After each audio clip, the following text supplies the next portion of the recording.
Alright, so again, this is my first video. I stopped earlier. This will be part 2 if I can't upload them both at the same time. I don't know, but... So anyways, got a lot further. I've been debating on where to put my GPS antenna. So, I pulled the weather stripping and everything else. Pulled the glove box completely off.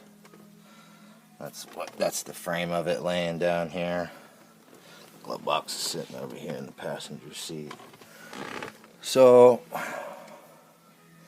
been debating on where to put the GPS. So far, I'm putting the antenna up here, or not the antenna, but the mic. So I removed that piece. Unscrew. There's 2 screws in this unit. There's like little caps. I'll show you. There's like little caps right here. You pull these out, and there's screws underneath each side. You pull that out, then you pull these screws out on this, and then that allows you to pull the head unit down some. Ran the wire this way and in, down and around. I pulled the A pillar. I've seen other guys pulling these pillars and breaking them. I don't understand why. So you can see on this one, you see that little oval circle piece. You pull that up. So this right here, you pull that up, and then there's 3 Torx 20s, I believe, underneath, and which is a pain in the ass. You better get a ratchet where you can put that T20 into it. Screwdriver, there's just not enough room with the windshield. So, and then I ran the wire, undid these little plastic clips. You can see the wire right here. Ran it all the way down, around. I went behind it right here after this last clip.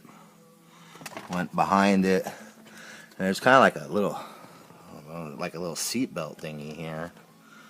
It's bolted down here. So I went behind all that stuff, so it's not impeded by the airbag or anything like that.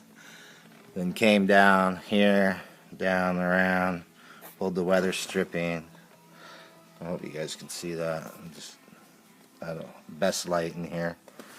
But pulled the weather stripping, tucked the wire behind the dash, up and under, and I got extension. You can see it taped right here. I put the extension on. It's only a 6-foot cable. Electrical taped it just to hold it on in case anything touches it and stuff, doesn't interfere with it.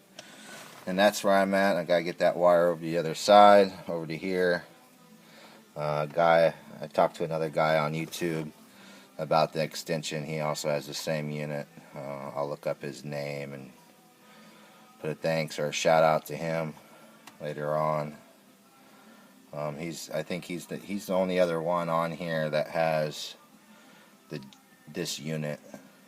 So, and again, I'm debating on where to put my GPS antenna, because it does have, where is it at here?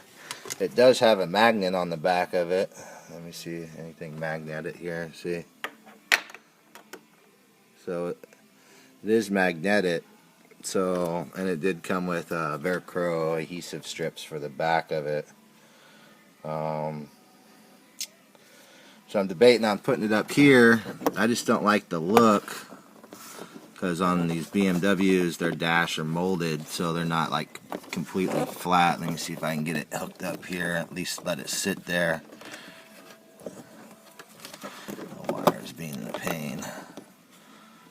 So basically sitting up here like this, and you can see my finger fits under it. There's a gap, and I just don't know if I like it. You know, I like it to be cleaner. You know, let me see. I had this sitting up here before where it wasn't twisted. I'll grab this wire. Not the easiest thing. I give you guys props that do these videos one-handed. So anyways, it sits kind of like that up there, but then you come out here. Hopefully it don't move on me.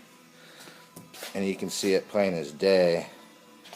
You know, and again, I can get it so it pushes up there a little bit more, but I just don't know if I like how that shows up. I know I got a lot of lights on and stuff like that, and it won't be that noticeable, but I can't really go any farther over because you can see where that A pillar goes back up and covers all that. So it either sits there, or again, it has the magnet on the back of it. So I was doing some research again, watched some videos on YouTube, and guys are putting them on these cross members in here, the metal tube cross member in the dash. And I was thinking about going that route because it's a lot cleaner looking, but then if it doesn't work, then I have to pull the deck, which I have to do anyways when I do get a backup camera, which one I figure out I want to get. So I have to pull the deck anyways. That's not the big deal. The big deal would be having to take the dash apart to run the wire all the way back up in this corner. I mean, I could leave the A pillar on and tuck all the wiring and tuck a lot of, the molding strip isn't nothing to pull down. And I can tuck a lot of the wires, but to get it underneath the dash and behind the glove box is probably going to be easier to do with the glove box removed, which isn't that big of a deal, I guess. I mean, there's probably, I don't know, 8 or 9 screws, maybe 10 screws tops, Phillips. Also with those A pillars and that oval, I was trying to take it off up here up top, and I tried down at the bottom, and the window doesn't give you a lot of prying room. I ended up going right in the middle, and as soon as you get it started, it's pretty easy. But I did have difficulty. I was trying to start at the top, and like I said, the bottom. I was having difficulty trying different things, and finally I hit the middle, and it popped right up, or right off. So I did get the wiring harness plugged in. I haven't hooked up a deck or anything yet. Get the light up here. And it was the one without the foam on it for my car. It has the oval pins. Gotta make sure you're not upside down. Like I said earlier, I cracked the top of it. I know you can probably see that right there at the top right hand corner. Looks like a triangle. I'm holding one hand with the light and the other hand on my iPad, so here, I'll try it right there. And that seemed not to interfere with it. It locked into place and everything, so that's all good. So yeah, that's where I'm at. I'm thinking about, again, putting it up in the dash, the GPS unit. So, alright, well, hopefully I can put this all on one video and go from there.